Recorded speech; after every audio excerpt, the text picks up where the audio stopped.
Good evening. Welcome to this live feed. How is everybody today? Thank you so much for being here.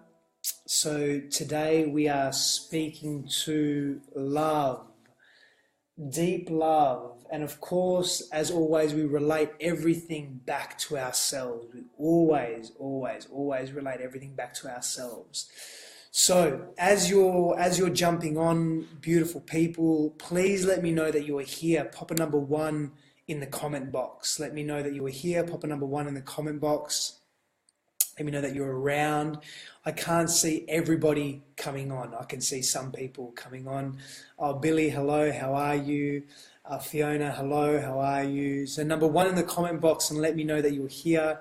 I'm hoping that the volume is good, and I'm hoping that we see some beautiful people joining, but I cannot see everybody. So pop a number 1 in the comment box, and if you're new to these live feeds, place new in the comment box so I know that you're new.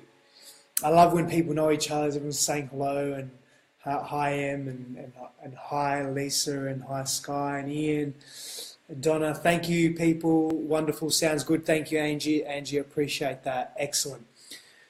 So we're speaking to the 3 stages. Ruth, hello, how are you? 3 stages. Oh, Penelope, welcome, new. We have a new person on board, tribe, community. Please welcome Penelope. And Michelle Hurst as well. Please welcome Michelle and Penelope here.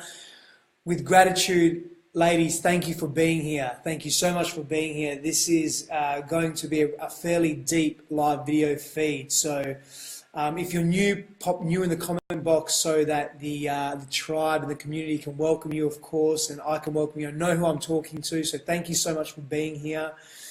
And number 1 in the comment box as you're coming on. Okay, wonderful, wonderful, wonderful. It's good to see everybody here. Hoping everybody is exceptionally well. Let me know how you're feeling today.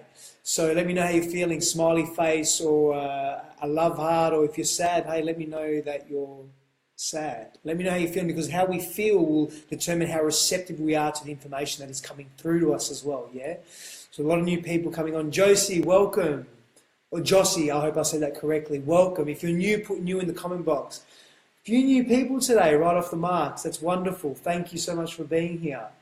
And I hope you get a lot out of this live feed. So let's delve deep. Let's get into this live feed. Let's talk very openly to it, and let's talk to the first stage of love, the neurochemical experiment that takes place with love. Yeah, that's the amazing falling in love, as it's known. Nikki's new as well, so just.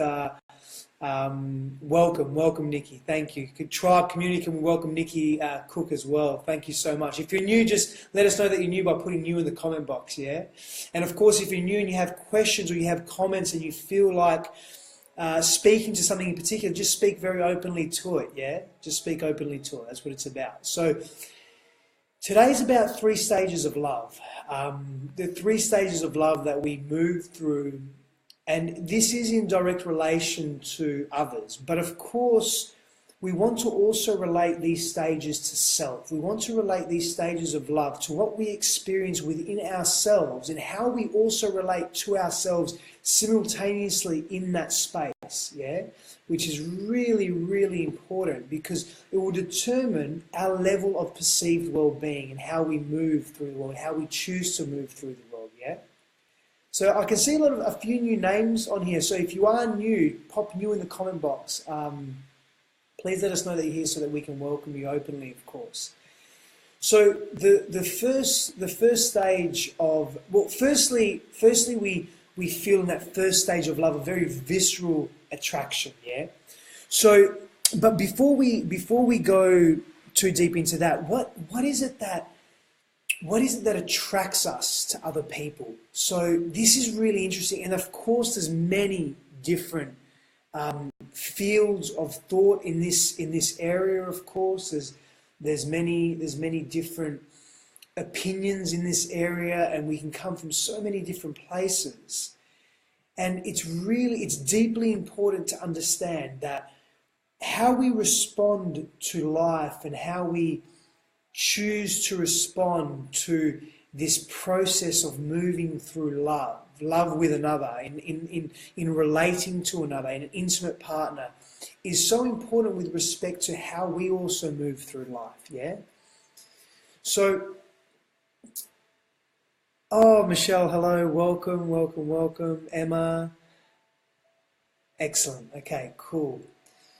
So, let's speak to something really interesting here, and this is known as the imago, okay? So, there's a school of thought that says, and states very clearly, how we attract our partners in our lives is based on what we received and did not receive, both consciously and unconsciously, by our primary caregivers. That's pretty intense, yeah? That's pretty powerful stuff. So I'm going to say that again. And if you resonate with that, you pop a number 2 in the comment box. Or if you can understand that and begin to really connect to that, pop a number 2 in the comment box. So how we are attracted to our partners or to our intimate relationships, in our adult relationships, what we are most attracted to, but also in our friendships, in our platonic relationships as well, is a byproduct of what we received and did not receive, both unconsciously and consciously, from our primary caregivers. Now, primary caregivers can be biological parents, can be adopted parents, can be grandmother, auntie, uncle, friend. That's not too relevant. But if you can resonate with that, pop a number 2 in the comment box, yeah? Excellent. So there's a few number 2s there. So we're feeling what this means. Okay, that's a beautiful thing. It's a beautiful place to be. Wonderful. Okay, and from that we begin to make decisions with respect to who we bring into our lives, the type of people that we bring into our lives, the values that they have, and do those values align with us. Jung and Freud may say that we would choose a partner based on the composite image of our primary caretakers when we were small children. So the composite images, and these were people that so primary caregivers are the people that you relied on everything for, that you were totally dependent on them for. And in their human frailty and ignorance, of course, they make mistakes raising us, or mistakes. Perhaps your primary caregivers were distant, controlling, shaming, cruel, aggressive, disconnected. And in other instances, maybe your primary caretakers were loving, kind, patient, supportive parents or primary caregivers, or individuals that were there for your growth, or perhaps a combination of both.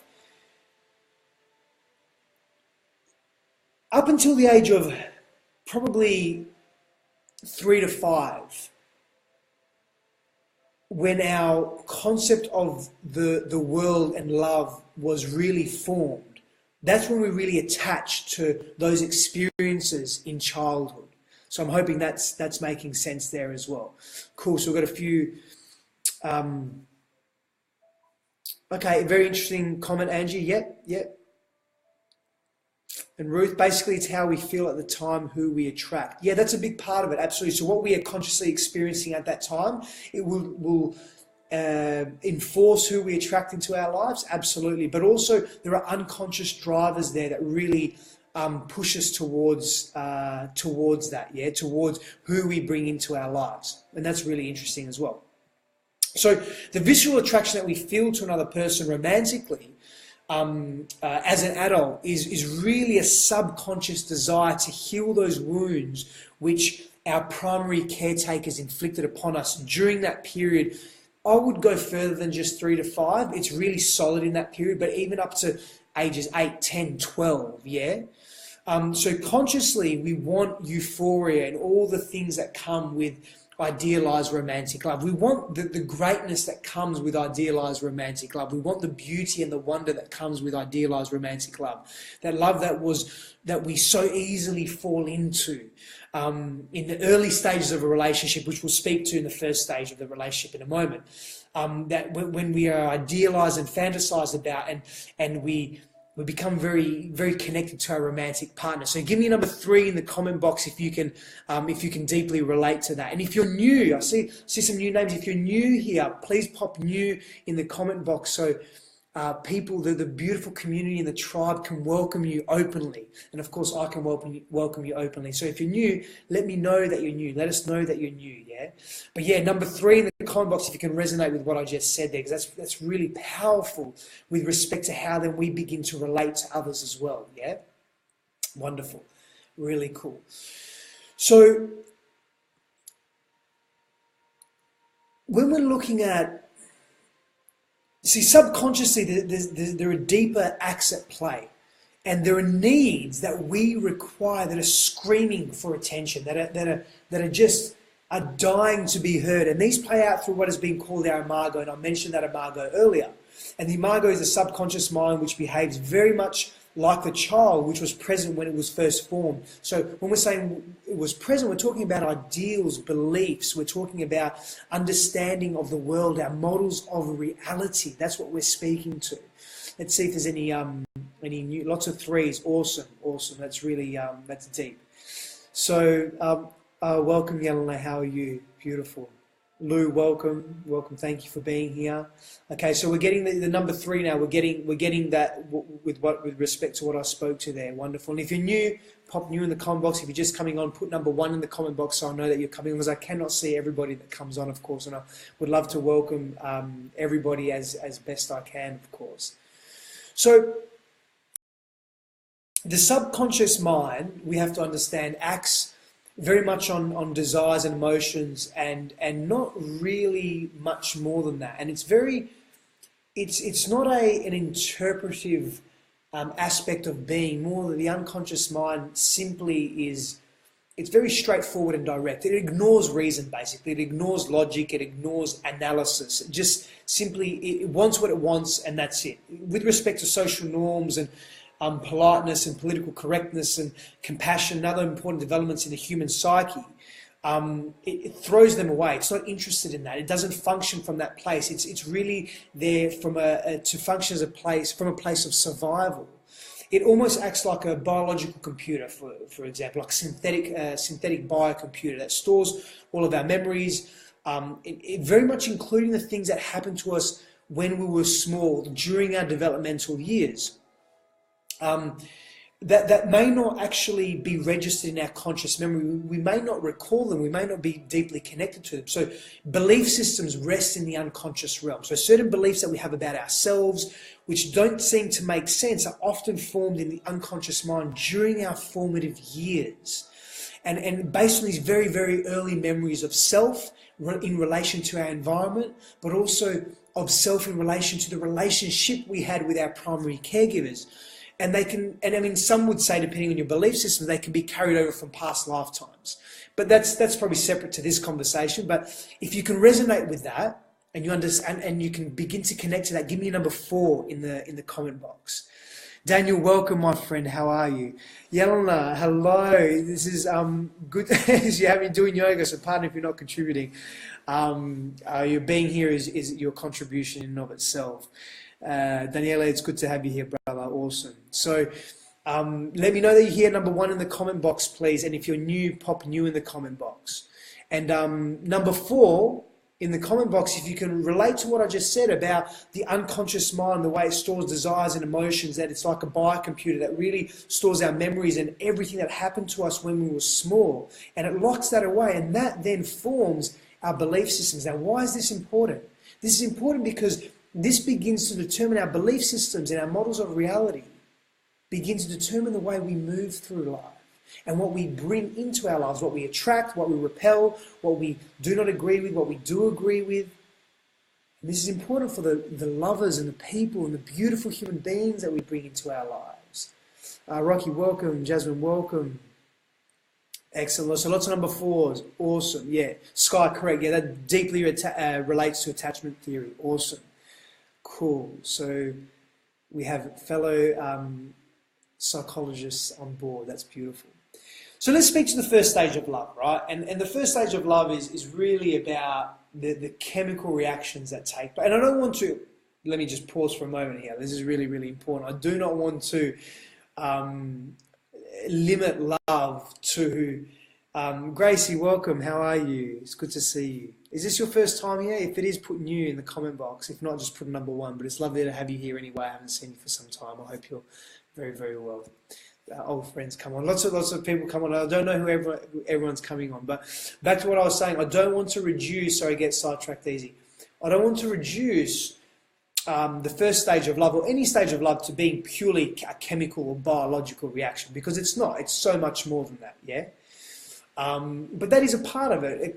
The chemicals that are released in our bodies, in our brains, in our systems, in our being, the neurochemicals, the hormones and so forth definitely take place through most experiences, especially experiences that are of a heightened emotional state, yeah? Including love, anger, sadness, jealousy, whatever it may be, yeah? Happiness, joy, bliss, etc. So there is definitely a component of that. And in the first stage of falling in love, if we relate this back to what we experience in our families, we feel like the golden child in our families. Even if we weren't treated that way when we were small, okay? And we feel that way because we're made to be the center of attention. The person that we're falling with or falling for or falling in love with, and they're obviously falling in love with us, and they're placing us in their center of the center of their universe, the epicenter of their universe. And we feel like that golden child. So norepinephrine, dopamine, phenylethylamine, that's where I always forget that one, and a whole concoction of neurochemicals literally turns our bodies into like a chemistry experiment. And we're flooded with substances that make our physiology change. You know, our palms sweat. We have these what was it, butterflies in the stomach. We feel nervousness and tension. Our hearts race. Like it's literally like adrenaline is formed in the body. And we feel this high.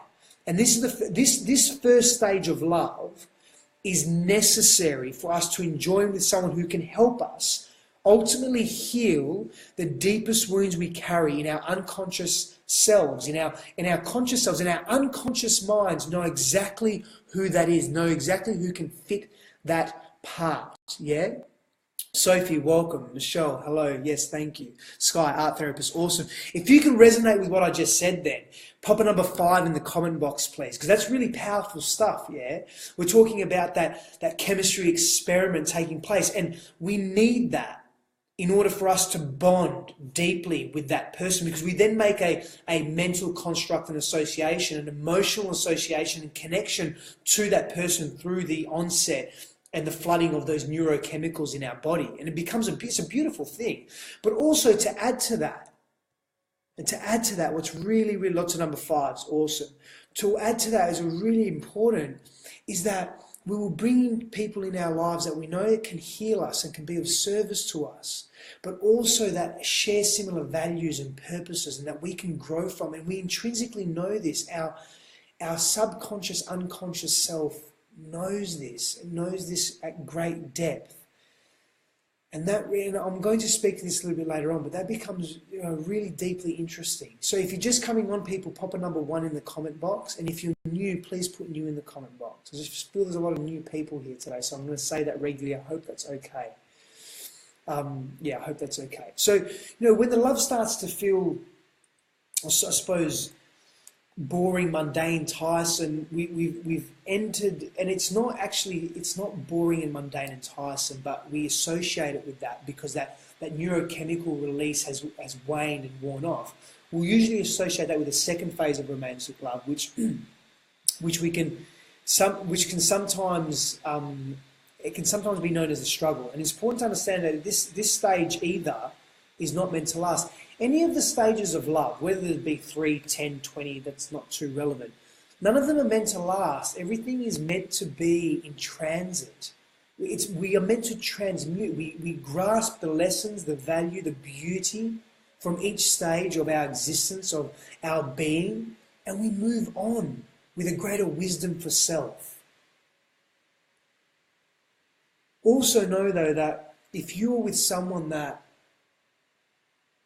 is narcissistic, for example, or belittles you, ignores you, withholds affection, isn't truly in love with you, or treats you ill or less than the magnificence that you are, then know that they perhaps aren't the person for you.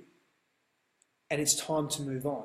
It's time, if you're disrespected and your values aren't met, then it's time to move on. For whatever reason, perhaps they're not the person that will help you complete the journey that you need to complete in order to have a deeper functioning, fully feeling love. And if you can resonate with that, give me a number 6 in the comment box, please.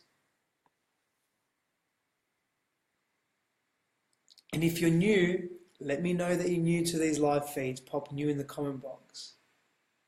Awesome. Awesome. So Donna says, yes, need that stage 1 to get us through the next stage, which is tough and deep. And the next stage is very deep. Michelle says, learning and growing. Absolutely. Renee, welcome. Luke, welcome. Natasha, welcome. Anthony, welcome. Thank you for being here. Geraldine, welcome. Daniela, awesome, brother. Sarah Jane, welcome. Thank you. Wonderful. Yeah, number 6. Yes, number 6. People feeling number 6. Natasha, welcome. Yeah. Yeah, thank you, Megan. Yeah. Yeah. And it's yeah.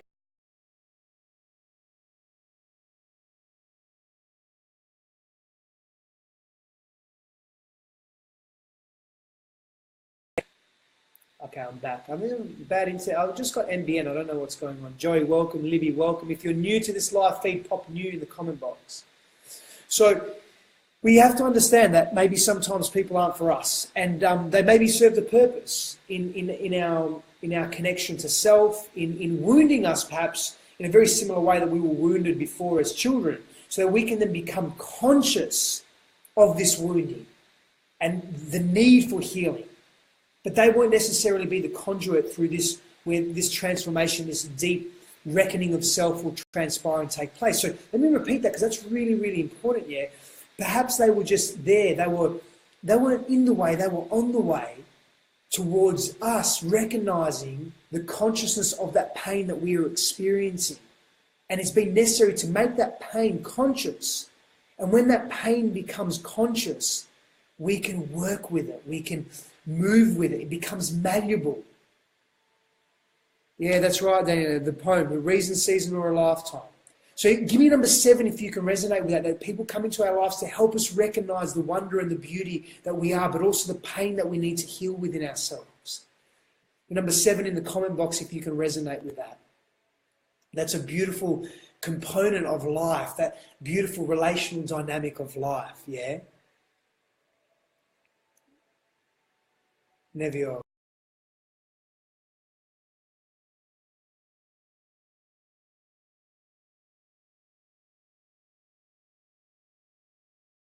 In the first stage, we'll just come back to the first stage. You know, love feels like literally an altered state of consciousness. It feels like this, the most amazing place to be.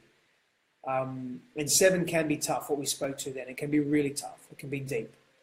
So the closest thing we know to spiritual bliss is probably that first, in terms of relating initially, is that first stage of love, yeah, which is beautiful. And when we look at the second stage of love, and we move into the second stage of love, and this is about power, this is about regaining our power, keeping our power, maintaining our center of self, whilst the other does the same as well.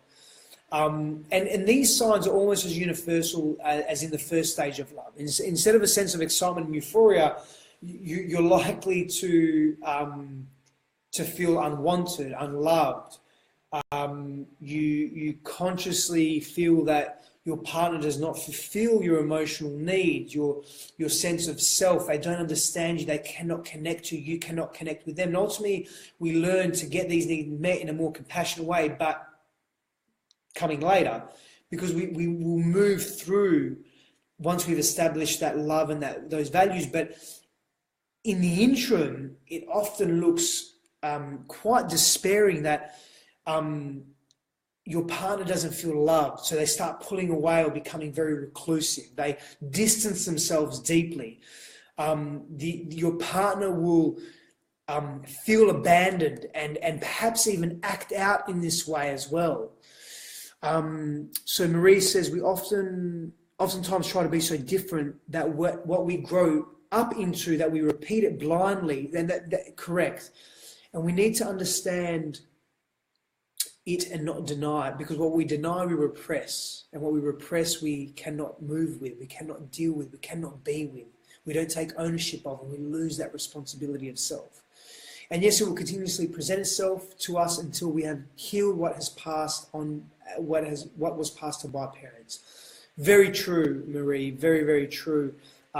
Deeply powerful. Andrew, welcome, brother, hope you're well. Should you not try to keep stage 1 alive? Michelle, not necessarily. It's not for stage 1 to be alive. It should just run its natural course, because there's much beauty that awaits after stage 1. And we'll have elements of stage 1 throughout the course of our relationships. Please know that. It doesn't stop and move on to something else completely different. It's just that it does not occupy our greatest sense of self, that's all. Yeah, it doesn't occupy the fullness of who we are, but it still exists. Stage 1 love will still exist. Welcome to all these beautiful people coming on. Pop a number 1 in the comment box, and new in the comment box if you're new, yeah? So again, what does second stage look like initially? Our partners may be very emotional, or the antithesis of that, yell a lot, be aggressive. Excuses and blame become the norm. Blaming and shaming, externalizing our responsibilities. We also we begin to focus on the negatives in our partners, as opposed to all the beauty that we first noticed in stage 1. The universe has to balance itself, right? We can't be polarized in our views. So this is where stage 2 comes in. So we don't want to just remain in stage 1, because that's a polarized view of reality. We become frustrated and despair, and frustration, despair, and disconnection take the place of elation and bliss and connection. We are constantly feeling triggered, and this is good. We're supposed to be triggered, because here in this stage we begin to unpack and unravel and delayer everything that we are. We feel like there's a lack of true connection, but there is deep connection there. It's just not present to us right now. And there may even be explosive fighting and then reconciliation. And it's almost probable that there'll be like low levels of underlying anxiety and even pain in both of us and both partners as we repeat emotional patterns from childhood. So there's a lot of releasing that's taking place here, people. There's a great deal of releasing that's taking place. So really important to recognize that and understand that and connect to that, yeah? Welcome to some people that I can see: Susan, Alison, Pina, Daniela, Andrew, Trina, Edith. That's beautiful. Thank you for being here.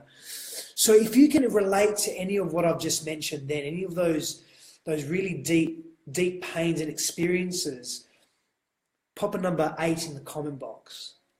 Pop a number 8 in the comment box if you can relate to what is being expressed in that space, yeah?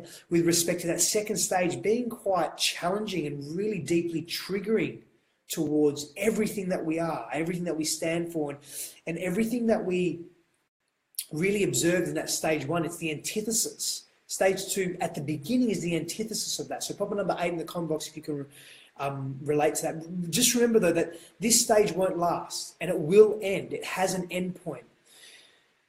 Problem is, many partnerships don't make it through this stage because they fail to understand the significance of this stage and the necessity of this stage. And it's probably, my own experiences, I wish that, it's not a matter of wishing, it's a matter of being able to observe, really sit back and observe. If we had only, because we triggered ourselves so deeply, and it's not a matter of wishing, because some partnerships shouldn't be together for various reasons, and they're actually not a right fit, but you can sit back and observe, wow, if I just moved through that at greater depth, right, I wonder what I would have gained from that, the growth that I would have had. But it's here that our higher selves will do one of two things. We'll either end the relationship and break up, or we'll have a relationship breakthrough. Yeah, that's really powerful. Our higher selves will either end the relationship and break up, or we'll have a breakthrough. And if we are meant to be together, if we have that fit, if our journeys are really deeply integrated, and there are many underlying integral characteristics that fit that, then we'll remain together. We'll have an opportunity to have a breakthrough. And I have this beautiful saying, what is for me shall, and I don't know where I've heard it from, but what is for me shall not pass me. And if we put that in the positive, what is for me shall always be with me. And what is for me I will always experience, shall never elude me. So Natasha says, if you don't deal with your biggest pains, experiences, fears, they will come true. Each experience we live is an expression of what goes on in our minds. Absolutely. Carol says, enjoy being single. First, fully marry yourself and truly love and respect yourself unconditionally. It's always to that. So when we can do that, when we can come to a place of deeply respecting self and deeply loving self and deeply marrying the wonder that we are, that's when we become deeply empowered. Yeah, deeply, deeply empowered. I'm just having to read. Amy, welcome. Thank you. So that leads us to stage 3. So in stage 3, if we get to stage 3, once we are quite exhausted from these struggles between our inner wounded selves being in communion with another person's wounded inner self, we may choose to give up. And we may also choose to take the relationship to the next level, to the conscious level. And conscious love is not based solely on chemistry and physiological dispositions that take place and reactions that take place in the body. It's not based on consistent or constant fighting or arguing. There's no emotional abandonment, or there's no constant push-pull of trying to manipulate or bribe or convince or pretend to be someone that we're not, to give us the love we need or feel that we need, or to feel loved. Instead, we learn to grow, and we grow together consciously. We stretch ourselves, and we stretch into more evolved ways of communicating, consciously communicating and expressing our needs, our hearts, our feelings of abandonment, our rejection, our fears. We learn to express that in a beautiful way, in the most amazing way possible. And we're able to do that because we move into a deeper state of consciousness.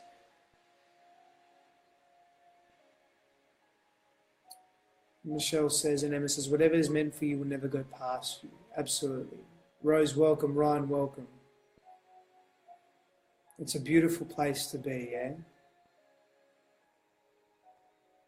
I'm just reading some of these beautiful messages. Beautiful resonance, beautiful commentary. Thank you so much for sharing. Thank you for expressing your being and expressing yourself and lending yourself to the community and lending your wisdom and your knowledge to the community here. It's not just about me speaking, it's about all of us communicating and integrating and connecting. It's a beautiful, it's really beautiful. Claire, welcome. Welcome. Friend Claire from Las Vegas, how are you? So in this conscious communication, I've actually developed a model for this. And it's the conscious communication model. It has 12 principles. And when we adhere to these principles, we embody these principles, we learn to really communicate from an open, beautiful, connected place of being. And Tara says, I heard a quote once, real love is not two people gazing at each other, it's holding each other's hand, facing in the same direction forward. It's beautiful. Can we please have a number 9 for that? Tara, that is awesome. Janine, welcome.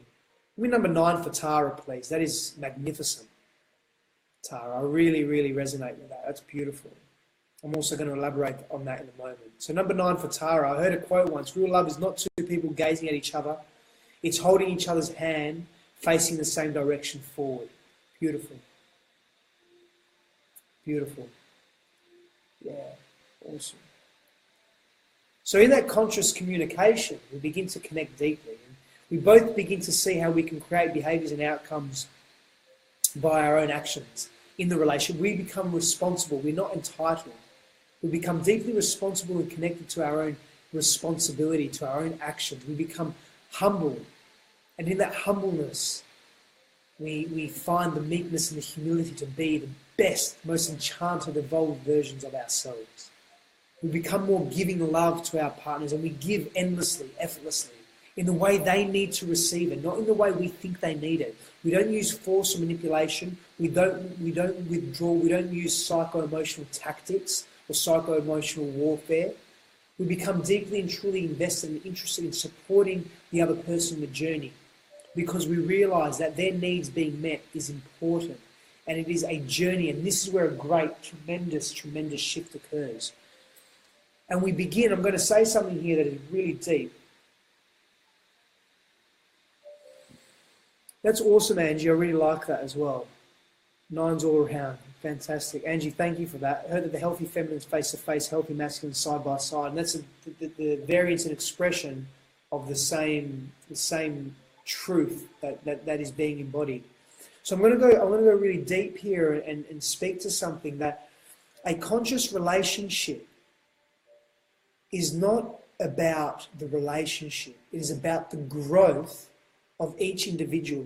Are you growing in that relationship because of the individual that you're there with? And are you helping them grow? They are the two priorities in any relationship. Really feel into that. It's not the notion of a relationship, to be in a relationship. It's about, are you growing? Are you expanding? Are you evolving? And are you being that person for them? And are they doing that for you? And are they feeling the same growth as well? Growth in their own way. Give me number 10 in the comment box if you can really deeply resonate with that people. And a love heart or a smiley face. I want to know that you're really feeling that, because that can really push people and trigger people. And some people won't want to grasp that. Mike, welcome, brother. Thank you for being here.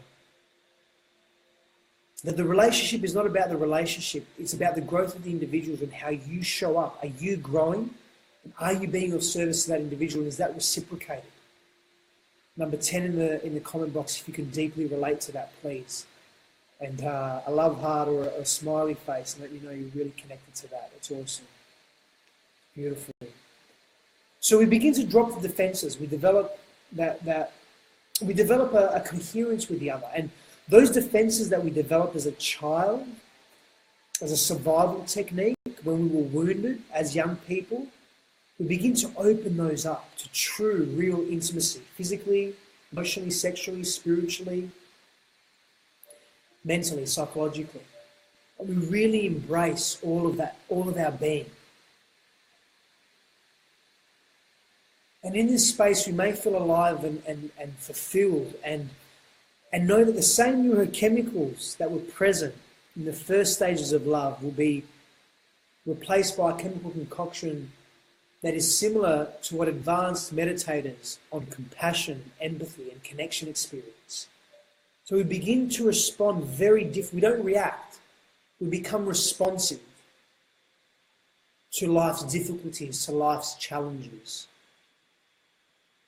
What actually, and actually, if you can relate to that, people, if you've had any personal experiences to that, please speak to that in the comments. But beyond that, if you can resonate with what I just said then about that maturing love that takes place, and there's a different concoction of neurochemicals that are released. And again, when we reach this mature, healthy stage of connection and relating, conscious relating and conscious communicating, our being changes. And if you can relate to that, give me number 11 in the comment box, please. Awesome. Awesome. Emma's feeling that. That's fantastic. Yeah. It's deep. That's really deep. Beautiful. So what happens is that as we are changing neurochemically, physiologically, psychologically, emotionally, spiritually, our brain is evolving as well. We have greater plasticity in our brain. We even experience boosts in our immune system, in our digestive system. Our nervous system relaxes. And we're not in a constant fight or flight because we're connected to our partner, because we're so deeply connected to ourselves. Of course, we're going to still face challenges. We're going to experience heartache and despair and challenge and depth of pain. But we take responsibility from that, for those experiences and what transpires in our lives. And this frees us, this liberates us to love in a deeply ascended way, to love with depth, to love with empowerment. And if you can relate to that, Please give me number 12 in the comment box. Just feel into that. Feel into that evolved stage of being. If we can bypass that second stage, if we can not bypass, sorry, if we can move through that second stage of being in togetherness, in unity, in wonder, in beauty. Imagine the value that we are adding to our own journey, to our own path, but the value that we are adding to others. It's like a big wow. Lots of 12. Stages 1 to 12 for 6 years now. Awesome, Daniel. Awesome, brother. Awesome. But Angie, and you haven't been there yet, and that's. Thank you so much for your vulnerability and your honesty, Joe. Welcome. And you know what? But as human beings, we can relate to that, right? We can feel into that. We can really, really relate to that. Sarah, welcome. Give me number 1 in the comment box if you're just coming on, people. And if you're new to these live feeds, put you in the comment box so that I know that you're here and the beautiful tribe can welcome you. Just having a look at some of these comments. Yeah, it's a beautiful place to be. And, we can achieve this with ourselves. I was speaking to my beautiful mentor today. I don't know if I'm not allowed to call her that anymore. I was speaking to a beautiful friend of mine today, and I was just about to jump in the ocean. This is actually, I'll just pause on that. Michelle says, you become in communion, not only with the other, but also with all that is. The universe then loves through you. Beautiful, Michelle. That's really, really powerfully articulated. Can we just have a number 13 for that, please? That is just phenomenal. I was actually going to speak to that, but in a different way. And I'm still going to speak to it, but that is just so powerful.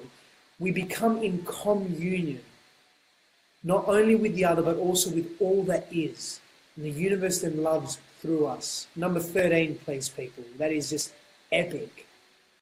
Epic. Zoe, thank you. Caitlin, thank you. Joe, welcome. Joe, welcome, welcome. Number 13, that's so powerful, Michelle. Thank you. Thank you so much. So I was at the beach, and it was raining, and it's cold, but it's magnificent, and I'm connected, and I'm just present, and I'm just so deeply grateful. And I'm at one with nature, and that communion that Michelle's referring to, I'm feeling that in the ocean, immersed in the ocean. And it's like I'm in love, and I'm deeply connected, and the ocean is healing. And in that space, it's like being in love with another human being, in that mature, healthy love, that connected love. We have the capacity to have that with ourselves and with all that is, especially with our earth, with our environment. And sometimes I'm disconnected from earth, and I consider myself a steward of earth, as someone that is a voice for the voiceless, earth being one of those voiceless entities, so to speak. Although the earth speaks and speaks very loudly, we just don't listen. But sometimes I'm disconnected from that. We all are. We disconnect from ourselves sometimes. And it's sad, but it happens, and it's life, and we're human. And it's about forgiveness and compassion, that third stage of evolution in love and feeling love and experiencing love. And when we are compassionate and open to that and aware of that, we allow a different version of self to transpire as well and to move through us. A beautiful version of self to move through us. An enlightened, enchanted version of self that has grown through the experiences that we have had. So these 3 stages of love are even more possible to immerse into once we recognize them, once we are familiar with them, and once we become them, and we embody the wisdom and the notion behind it, and know that perfection exists and it doesn't exist, and it's a perspective, and it's a perceptive faculty that allows us to understand perfection. But everything is exactly as it needs to be, in a certain sense. And if something isn't, then we have the power to transmute and transform that. and come from a different place of being. And that's really beautiful. That's powerful.